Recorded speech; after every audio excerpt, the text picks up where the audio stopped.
I'm gonna drink some of this coffee and then we'll get into it.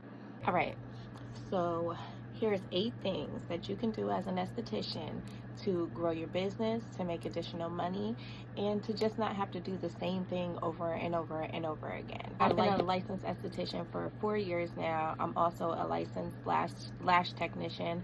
A license is required in my state in order to do lashes, but that's a different topic for another day.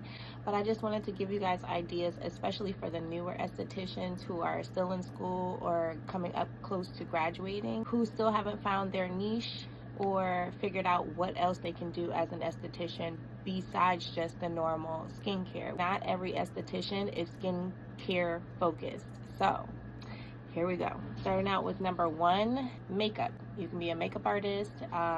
In my state anyway, you are not required to get any additional licensing or training in order to be a makeup artist. You can also just be a freelance makeup artist without an esthetician license. But you do get the basic training in aesthetic school. At least at my school, you did anyway. Every makeup artist knows that your foundation, your base is key.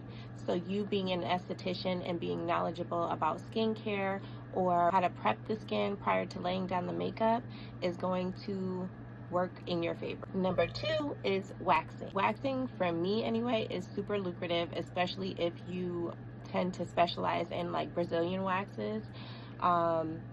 That's a good quick way to get additional clients in. You can fit a client in between your other clients, whether they be facials or lashes or whatever else it is you're going to do in your studio. And you can do brows, you can do Brazilians, you can do full body waxing, or you can just stick to the face. Really, it's up to you. But I love Brazilians. That's my favorite. Brazilians and brows, I love. The next thing is obvious, facials. You can incorporate facials into your aesthetics business.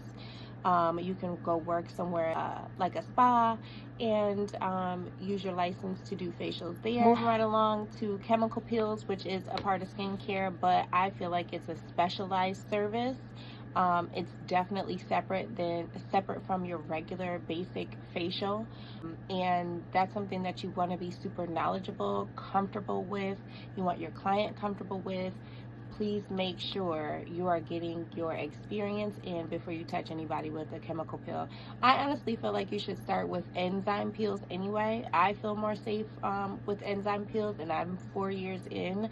I can do chemical peels and I'm absolutely comfortable doing them. However, enzyme peels are just like a lot gentler. So offering chemical peels and knowing the right time of year to offer them to your clients can be a great way to bring more money into your space. Number 5 is brow and lash lifts. So you can call it a lash lift, you can call it brow and lash lamination, however you feel like you want to word it. It's basically a perm for your eyebrows or your lashes. You can also throw in a tint, and these 2 things can be add-on services. So if you're already seeing a client for a skincare consultation or a brow wax and you're like, oh, would you like to add on a brow lamination or a brow tint? It's another great service to add on. The next thing will require some experience. Schools require you to have at least 2 years of experience in order to fulfill this position, and that is to become an aesthetics instructor.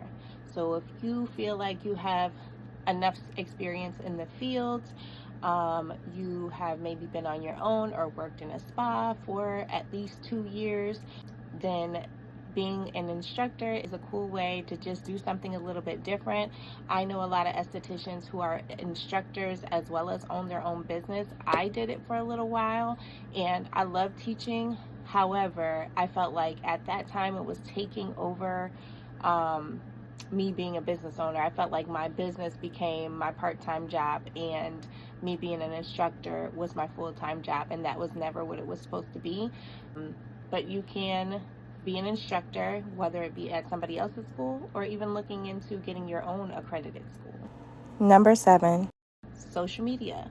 As we all know, social media is huge and key into promoting your business, or I would say one key into promoting your business, because I actually feel like word of mouth is even better. But social media management. You're already, if you've decided to be a solo esthetician, then you know you're already your own social media manager. Doctor up your resume, get some, you can go on Coursera. Sometimes Groupon even offers courses, but Coursera usually has free courses, and just get some training or certifications and things like that to push your social media management business a little bit further, and you can cater to the service industry. And last, this is obviously not the last thing that would be on the list, but I could only think of 8 for right now and only wanted to discuss 8. But lastly would be specializing in things like vajacials or intimate bleaching. So if you're already waxing, if you're already doing Brazilians, you can throw in a vajacial. And just like the skin on our face is super important, the skin down there is important too. It can address issues like hyperpigmentation, ingrown hairs, and things like that we would like to address in our intimate areas. Sometimes it's hard to speak with your doctor or dermatologist about these things. I don't know, for whatever reason, I feel like you can get a little more intimate with your esthetician. She becomes your bestie. Those are great ways to bring in some extra money. So hopefully that helped. If you guys like videos like this, please comment below, like, subscribe, all of that good stuff, and I'll see you in the next one.